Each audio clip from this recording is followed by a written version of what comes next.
Hello दोस्तों, स्वागत है आप सभी का आपके प्यारे यूट्यूब चैनल एग्जाम तक वॉरियर्स पर। दोस्तों आज हम इस वीडियो में देखेंगे, ध्यान से चीज़ों को समझिएगा।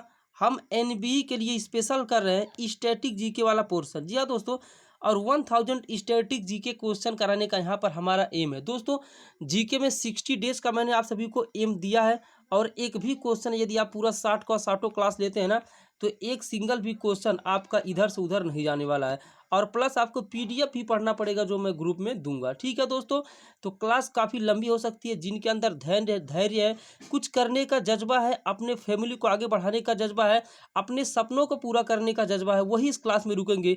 बाकी इस क्लास को स्किप कर सकते, कोई दिक्कत मुझे नहीं है। 10 लोग देखेंगे, 10 लोग का सिलेक्शन होगा, मुझे खुशी होगी, कोई भी प्रॉब्लम नहीं है।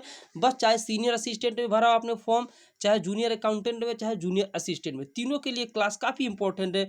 वीडियो को लास्ट तक देखिएगा दोस्तों, और आप लोग लास्ट में कमेंट करके बताइएगा कितने क्वेश्चन का आंसर दोस्तों सही होगा। और जैसा कि मैंने आप सभी को वादा किया था कि ये क्वेश्चन के साथ साथ मैं अदर फैक्ट भी बताऊंगा, तो वो समय आ चुका है दोस्तों। अदर फैक्ट की भी बात मैं करने वाला हूं, तो लास्ट तक देखिएगा। और डिस्क्रिप्शन में दिया हुआ लिंक है टेलीग्राम का, ज्वाइन हो जाइएगा। और चैनल को सब्सक्राइब नहीं किया, सब्सक्राइब कर दीजिएगा, क्योंकि आप सभी के फायदे की बात है दोस्तों। क्लासेज आपको रेगुलरली फ्री में दी जा रही है। जिस पीडीएफ को लोग पैसों में बेच रहे हैं ना, वो पीडीएफ मैं आप सभी को फ्री में दे रहा हूँ। जी हाँ दोस्तों, और उससे बेहतर कंटेंट यहाँ पर प्रोवाइड कराया जा रहा है।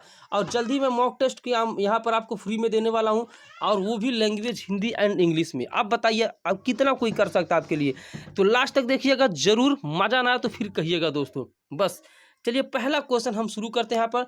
और top 1000 static GK question. If you like my videos then subscribe my YouTube channel and press the bell icon. चलिए दोस्तों शुरू करते हैं। 10 के आधार के 10 के यानी कि 10 के आधार पर जनगणना किसके कार्यकाल में प्रारंभ हुआ। दोस्तों बहुत ही बेहतरीन क्वेश्चन है कि 10 के आधार पर जनगणना प्रारंभ हुआ दोस्तों लॉर्ड रिपन के कार्यकाल में। किसके कार्यकाल में दोस्तों? लॉर्ड रिपन के कार्यकाल में ये प्रारंभ हुआ। और यहाँ पे चीज़ों को समझिएगा, ये 10 के आधार पर जनगणना है। और यदि सबसे पहले जनगणना की बात की जाए, मतलब 10 के आधार पर नहीं, तो 1872 में स्टार्ट हुआ था दोस्तों लॉर्ड मेयो के कार्यकाल में। कब? लॉर्ड मेयो के कार्यकाल में। और 10 की ये जनगणना प्रारंभ हुआ लॉर्ड रिपन के कार्यकाल में। और सन की बात अगर पूछ लिया तो 1881। ओके, पहला क्वेश्चन क्लियर हुआ। चलिए आगे बढ़ते हैं दोस्तों दूसरे क्वेश्चन की तरफ। अगला क्वेश्चन क्या रहा है?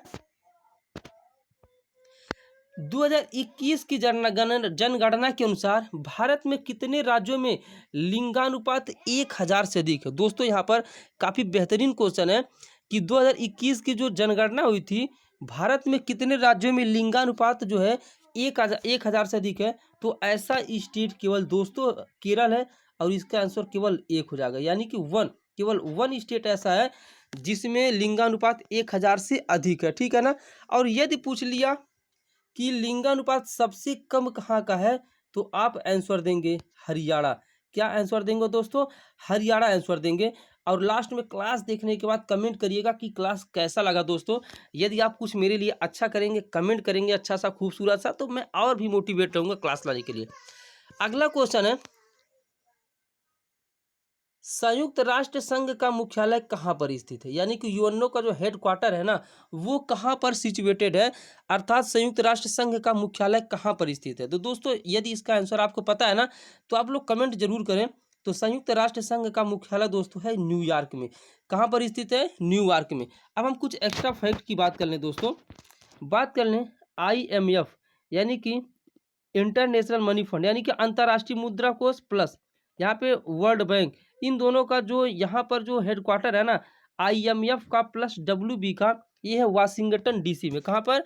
वाशिंगटन DC में। बात कर लें WHO का प्लस WTO का, यानी कि विश्व स्वास्थ्य संगठन का, और ये WTO का, इसका जो हेडक्वार्टर है वो दोस्तों है जिनेवा में। कहाँ पर है? जिनेवा में। यदि क्वेश्चन पूछ लिया यूनेस्को का हेडक्वार्टर कहाँ है, तो आपको आंसर क्या देना है? पेरिस। क्या आंसर देना है दोस्तों? पेरिस। ठीक है ना। एक क्वेश्चन से हमें बहुत सारा क्वेश्चन जो मिल रहा है ना, वो काफ़ी इंपॉर्टेंट है, उसे आपको करना ही पड़ेगा दोस्तों। यदि सिलेक्शन लेना है तो औरों से बेहतर सोचना पड़ेगा, नहीं तो फिर आप सिलेक्शन से बाहर हो जाएंगे। चलिए अगला क्वेश्चन कह रहा है, विश्व जनसंख्या दिवस कब मनाया जाता है? विश्व जनसंख्या दिवस कब मनाया जाता है? तो दोस्तों बात करेंगे जो यहाँ पर जनसंख्या दिवस की, तो ये आप सभी को पता होना चाहिए कि 11 जुलाई को विश्व जनसंख्या दिवस कब मनाया जाता है? 11 जुलाई को, यानी कि 11 जुलाई को यहाँ पर विश्व जनसंख्या दिवस मनाया जाता है। अब इसके फैक्ट की बात करें, अब क्वेश्चन में ये आ जाता है कि यह कब से स्टार्ट हुआ। तो दोस्तों ये 1989 से स्टार्ट हुआ। कब से स्टार्ट हुआ?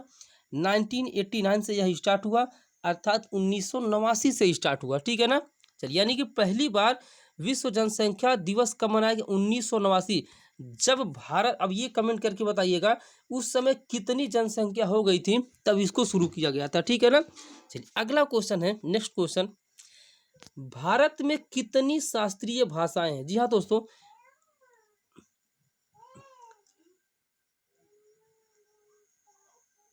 अगला क्वेश्चन क्या कह रहा है? भारत में कितनी शास्त्रीय भाषाएं हैं? जी हाँ दोस्तों, बहुत ही लाजवाब क्वेश्चन।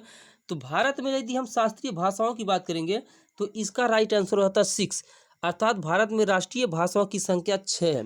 चीज़ों को समझिएगा, सॉरी, शास्त्रीय भाषाएं पूछा ना, तो शास्त्रीय भाषाएं 6 का मैं नाम बता दे रहा हूँ। कन्नड़, मलयालम, तमिल, तेलुगु, उड़िया, संस्कृत, ये 6 शास्त्रीय भाषाएं हैं।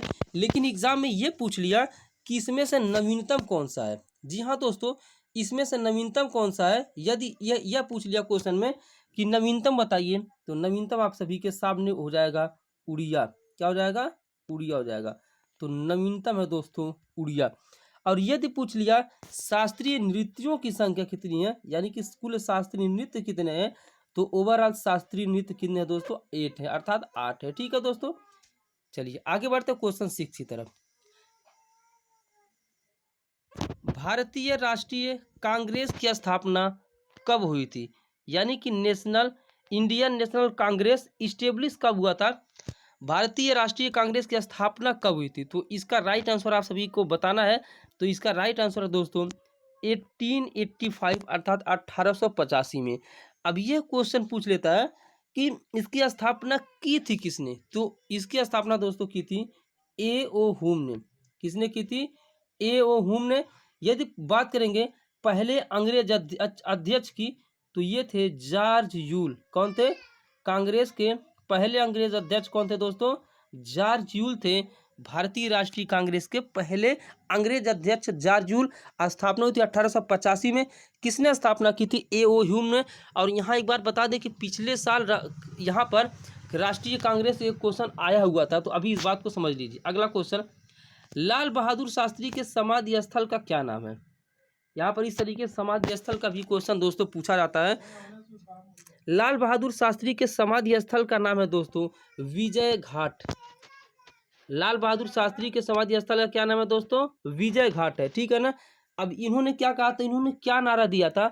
इन्होंने नारा दिया था जय जवान जय किसान का। किसका नारा दिया था दोस्तों? जय जवान जय किसान का। ठीक है ना? अब यहाँ पर बात करेंगे इनसे रिलेटेड एक क्वेश्चन की, ताशकंद समझौता। जी हाँ दोस्तों, इनसे रिलेटेड यह क्वेश्चन है, ताशकंद समझौता कब हुआ था? तो दोस्तों ताशकंद समझौता हुआ था, यह आपको कमेंट करना कि ताशकंद समझौता कब हुआ था। चलिए अगला क्वेश्चन, 1916 में कांग्रेस के लखनऊ अधिवेशन की अध्यक्षता किसने की? यानी कि 1960 में कांग्रेस का जो लखनऊ अधिवेशन था ना, उसकी अध्यक्षता दोस्तों किसने की थी? तो इम्पोर्टेंट क्वेश्चन है, अच्छे से समझिएगा। तो यहाँ पर 1916 में कांग्रेस के लखनऊ अधिवेशन की अध्यक्षता की थी यहाँ पे अंबिका चरण मजमूदार। किसने दोस्तों? अंबिका चरण मजमूदार। याद रखिएगा, इंपॉर्टेंट क्वेश्चन आप सभी के लिए। अगला, यहाँ पर दोस्तों क्वेश्चन सेट करने में, बनाने में मुझे काफ़ी वक्त लग गया, सिलेक्ट करने में कौन सा क्वेश्चन सेलेक्ट किया जाए ताकि आपका सिलेक्शन हो सके। मुझे काफ़ी टाइम लगा दोस्तों, आप अनुमान भी नहीं लगा सकते सिर्फ आपके लिए। तो यदि आप हमें सपोर्ट नहीं करते हैं तो फिर फ्री का ये सब करने से क्या मतलब है? इस चीज़ को थोड़ा गहराई से सोचिएगा। बहुत सारे लोग फ्री का सब चीज़ PDF वगैरह क्लासेज वगैरह दे रहे हैं, लेकिन मैं आप सभी के लिए फ्री में डेडिकेट हूँ। अब आप लोग समझिएगा कि क्या डिफरेंस है। चलिए दोस्तों आगे आते हैं। अगला क्वेश्चन है, सर्वाधिक बजट किसके द्वारा प्रस्तुत किया गया? जी हाँ दोस्तों, सर्वाधिक बजट किसके द्वारा प्रस्तुत किया गया? तो इसका राइट आंसर आप सभी के सामने है षणमुखम शेट्टी। किसके द्वारा दोस्तों? षणमुखम शेट्टी के द्वारा अब तक सर्वाधिक बजट पेश किया जा चुका है। चलिए क्वेश्चन 10 की तरफ आते हैं। एलपीजी में गंध किसके कारण होती है? यानी कि जो एलपीजी होता है इसमें जो गंध होती है दोस्तों, यह किसके कारण होती है? ये हमारा क्वेश्चन। तो दोस्तों बात करेंगे जो एलपीजी में जो गंध होती है ना, ये होती इथाइल मर्केप्टान के कारण। किसके कारण? इथाइल मर्केप्टान के कारण यहाँ पर एलपीजी में गंध होती है, ठीक है ना। इसमें मिला क्या होता है, यह भी क्वेश्चन पूछ लेता है। तो इसमें ब्यूटेन और प्रोपेन मिला होता है। क्या मिला होता है दोस्तों? इसमें मिला होता है ब्यूटेन और प्रोपेन, ठीक है ना। अगला और यहाँ पे क्वेश्चन पूछ लेता है सीएनजी में क्या मिला होता है दोस्तों? तो सीएनजी में मीथेन होता है। सीएनजी में क्या होता है डियर? सीएनजी में मीथेन होता है। उम्मीद करता हूँ क्लास आप सभी को अच्छा लग रहा होगा। चलिए आगे देखते हैं। बांग्लादेश की सर्वाधिक सीमा किस राज्य से लगती है? यानी कि जो बांग्लादेश है, बांग्लादेश की राजधानी क्या है दोस्तों? बांग्लादेश की राजधानी है ढाका। प्राइम मिनिस्टर वहाँ की प्राइम मिनिस्टर कौन है? शेख हसीना। प्राइम मिनिस्टर कौन है दोस्तों? शेख हसीना। इतना क्वेश्चन आप सभी लोग जरूर, 2 क्वेश्चन याद रखिएगा, क्वेश्चन एग्जाम में पूछा जाता है। बांग्लादेश की मुद्रा का नाम है दोस्तों टका। बांग्लादेश की मुद्रा क्या है दोस्तों? टका। चलिए तो बात करते हैं बांग्लादेश की जो सर्वाधिक सीमा है ना, वह किस राज्य से लगती है? तो बांग्लादेश की सर्वाधिक सीमा लगती है दोस्तों WBC अर्थात वेस्ट बंगाल यानी कि पश्चिम बंगाल से। अब यहाँ पर आ गया बात पश्चिम बंगाल का। तो पश्चिम बंगाल की यहाँ पे सीएम की बात करेंगे तो कौन है? ममता बनर्जी। कौन है? ममता बनर्जी। किस पार्टी से है? तृणमूल कांग्रेस से है, ठीक है। देखिए नाम थोड़ा सा अजीब है ना, तृणमूल या तृणमूल कांग्रेस से, ठीक है ना। चलिए कमेंट करके आप लोग बताइएगा। सरोजनी नायडू ने किस अधिवेशन में कांग्रेस की अध्यक्षता की? बहुत ही बेहतरीन शानदार क्वेश्चन आप सभी के लिए। सरोजनी नायडू ने किस अधिवेशन में कांग्रेस की अध्यक्षता की? तो दोस्तों सरोजनी नायडू ने कांग्रेस की अध्यक्षता की थी दोस्तों 1925 में। कब? यानी कि 1925 में सरोजनी नायडू ने कांग्रेस की अध्यक्षता की और यह पहली भारतीय महिला थी। जी हाँ दोस्तों, सबसे इम्पोर्टेंट बात यह है कि यह पहली भारतीय महिला थी जिन्होंने कांग्रेस की अध्यक्षता की। तो याद रखिएगा, पहली भारतीय महिला जो कांग्रेस की अध्यक्ष बनी सरोजनी नायडू। कब? 1925 में, ठीक है ना।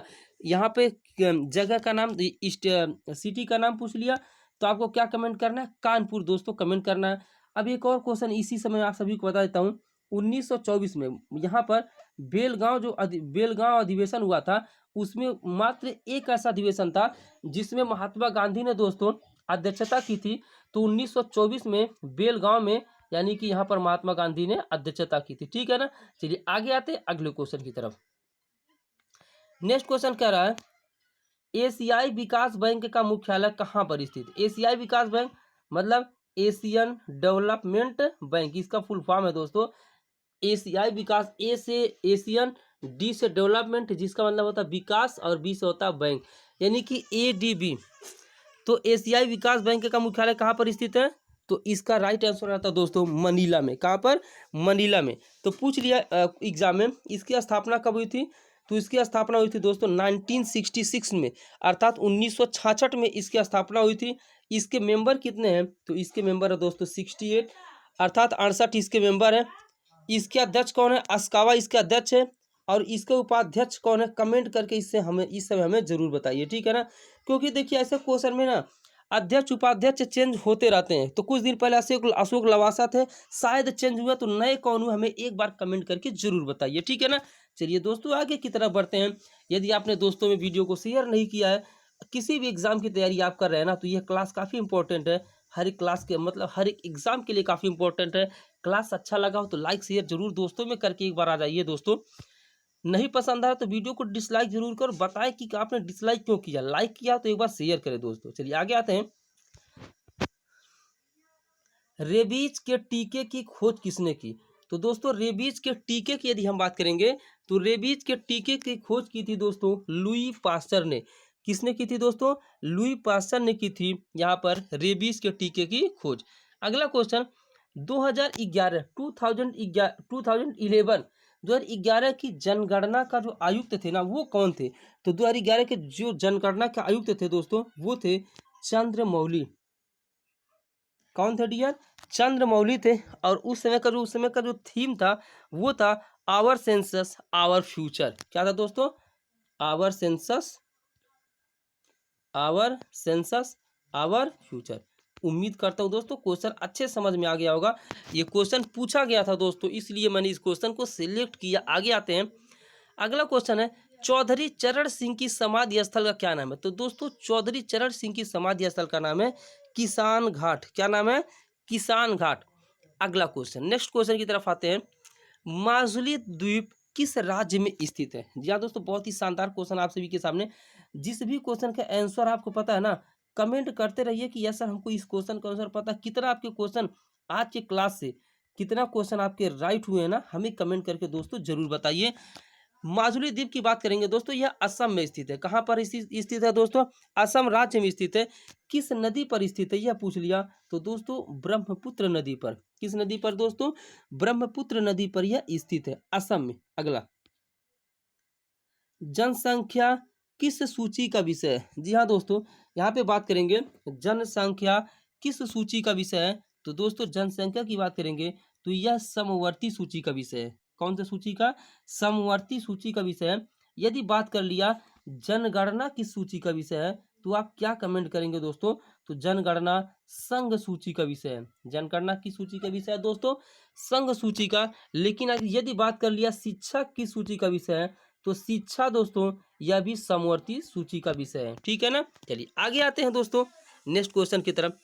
दूध से दही बनाने में किस जीवाणु का प्रयोग किया जाता है? दोस्तों ये इस क्वेश्चन का आंसर आप सभी को जरूर पता होगा। तो दूध से दही बनाने में यहाँ पर प्रयोग किया जाता है लैक्टोबैसिलस जीवाणु। कौन सा जीवाणु दोस्तों? लैक्टोबैसिलस जीवाणु। यहाँ पर दूध से दही बनाने में लैक्टोबैसिलस जीवाणु का यूज किया जाता है। ठीक है ना? चलिए अगले क्वेश्चन की तरफ आ जाते हैं। मोरारजी देसाई के समाधि स्थल का क्या नाम है? तो दोस्तों मोरारजी देसाई के समाधि स्थल का नाम है अभय घाट। क्या नाम है दोस्तों? अभय घाट। अगला क्वेश्चन, चलिए एक क्वेश्चन आप सभी को हम यहाँ पर बता देते हैं दोस्तों। यहाँ पर कांग्रेस से रिलेटेड एक क्वेश्चन है। कांग्रेस की जो पहली महिला अध्यक्ष थी दोस्तों वो थी एनी बेसेंट। क्या थी? कौन थी? एनी। कांग्रेस से क्वेश्चन बता देते हैं। कांग्रेस की जो पहली महिला अध्यक्ष थी वो थी दोस्तों एनी बेसेंट थी। ठीक, आयरलैंड की थी। और इन्होंने होम रूल 1916 में स्टार्ट की थी। लेकिन इंडियन का पूछ लिया ना तो आपको सरोजिनी नायडू टिक लगाना है। चलिए आगे आते हैं। एक सेकंड दोस्तों, चलिए अगला क्वेश्चन है। नेक्स्ट क्वेश्चन आप सभी के सामने, क्वेश्चन नंबर 21। सुरेश तेंदुलकर समिति का संबंध किससे है? जी हाँ दोस्तों, बहुत ही बेहतरीन क्वेश्चन। तो सुरेश तेंदुलकर समिति के संबंध की बात करेंगे तो इसका संबंध है दोस्तों गरीबी से। किससे रिलेटेड है? सुरेश तेंदुलकर यहाँ पर समिति का संबंध है गरीबी से। अगला क्वेश्चन आप सभी के सामने, अंटार्कटिका की सबसे ऊंची चोटी का क्या नाम है? दोस्तों बात करेंगे अंटार्कटिका की सबसे ऊंची चोटी का नाम। तो दोस्तों अंटार्कटिका की सबसे ऊंची चोटी का नाम है माउंट विल्सन। क्या नाम है डियर?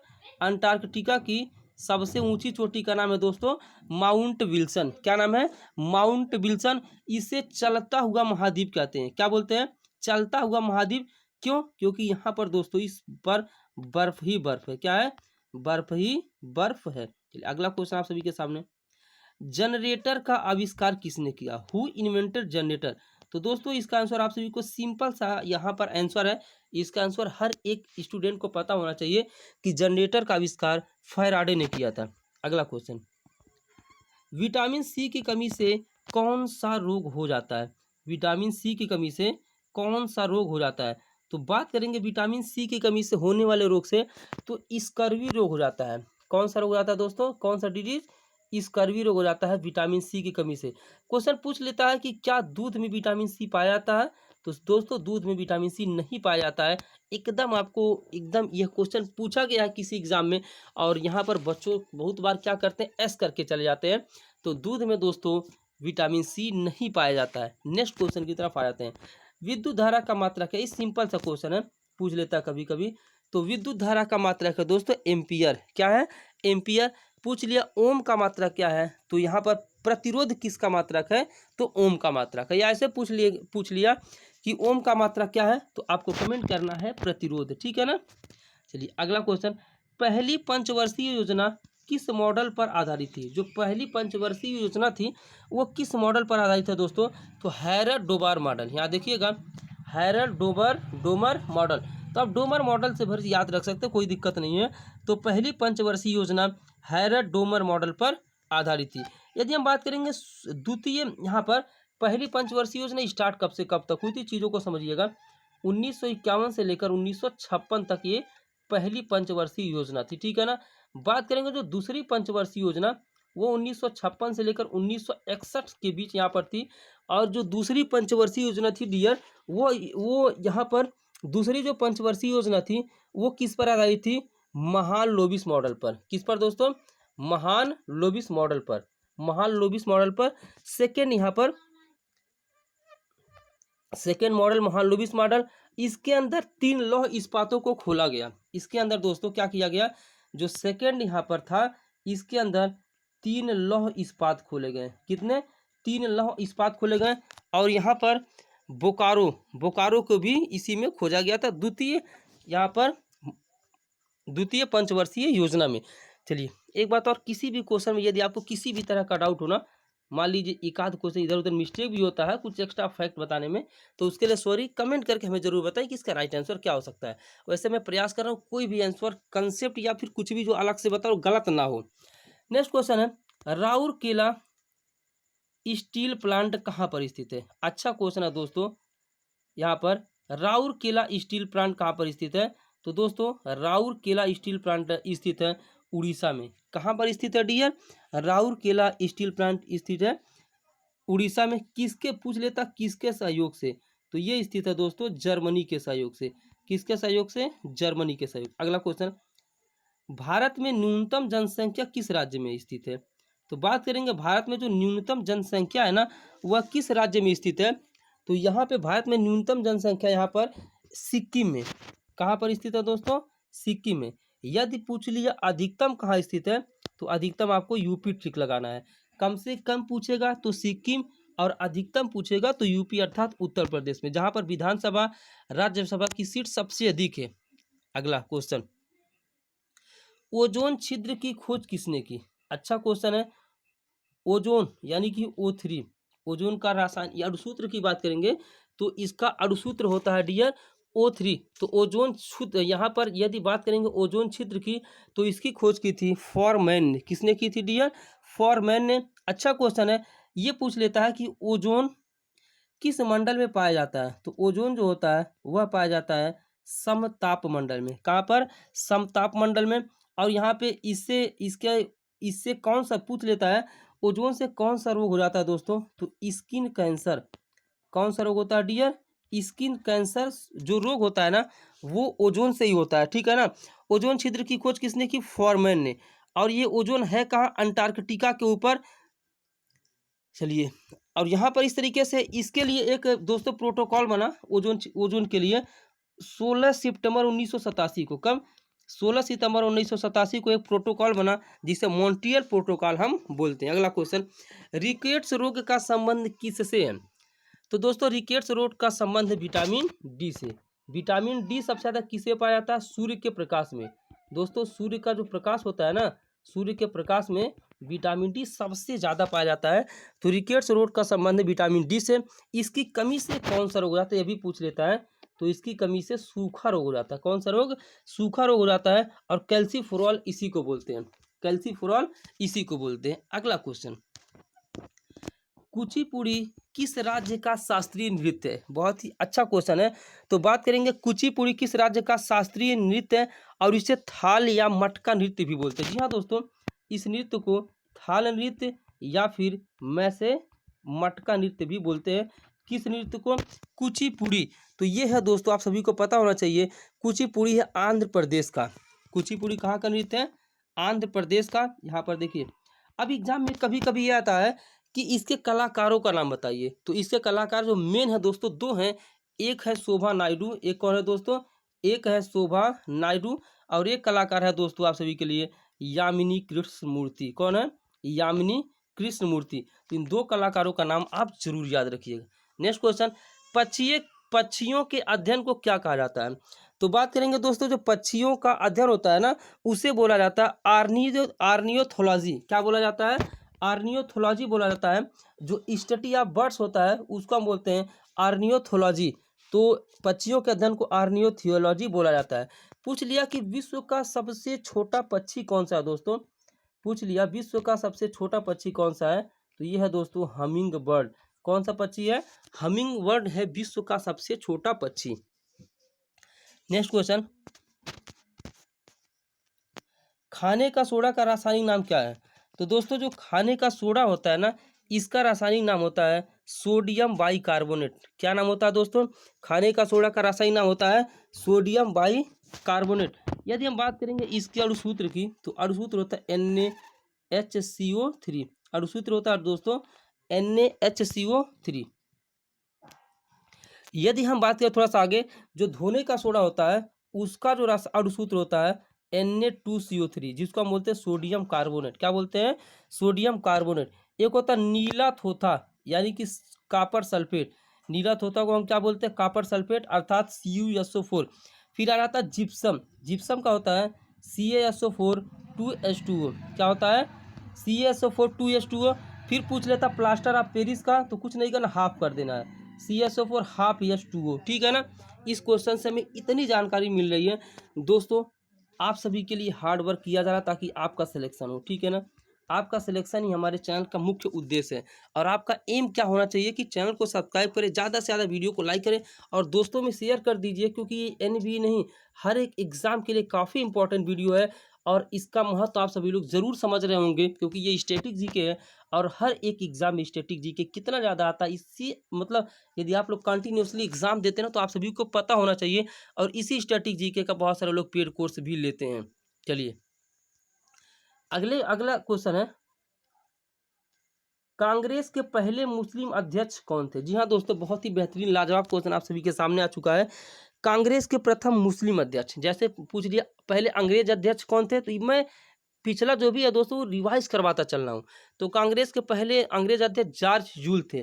पहली भारतीय महिला कौन थी दोस्तों? सरोजनी नायडू। और पहली महिला एनी बेसेंट। महात्मा गांधी ने 1924 बेलगांव में अध्यक्षता की। तो पहले मुस्लिम अध्यक्ष की बात करेंगे तो ये थे बदरुद्दीन तैयब जी। कौन थे डियर? बदरुद्दीन तैयब जी थे। और इन्होंने कब अध्यक्षता की थी? 1887 में। और ये मद्रास अधिवेशन, कौन सा अधिवेशन था डियर? मद्रास अधिवेशन में 1887 में कांग्रेस के पहले मुस्लिम अध्यक्ष बदरुद्दीन तैयब जी ने यहाँ पर अध्यक्ष थे। नेक्स्ट क्वेश्चन, 11वीं अनुसूची किस संविधान संशोधन के तहत जोड़ी गई है? जी हाँ दोस्तों, जो 11वीं अनुसूची है ना, वह किस संविधान सभा के तहत जोड़ी गई है? तो दोस्तों जो 11वीं अनुसूची है ना, ये जोड़ी गई है 73 यानी कि 73वें संविधान संशोधन के तहत यह दोस्तों जुड़ी गई है। तो आप सभी लोगों के लिए वीडियो को अभी मैं यहीं पर रोकता हूँ। 35 क्वेश्चन हो चुका है। मुझे कम से कम दोस्तों यहाँ पे यदि हम बात करेंगे 1000 है तो 200 स्टैटिक जीके का क्वेश्चन तो मुझे कराना ही कराना है। कम से कम 200 स्टैटिक जीके करा दूंगा दोस्तों।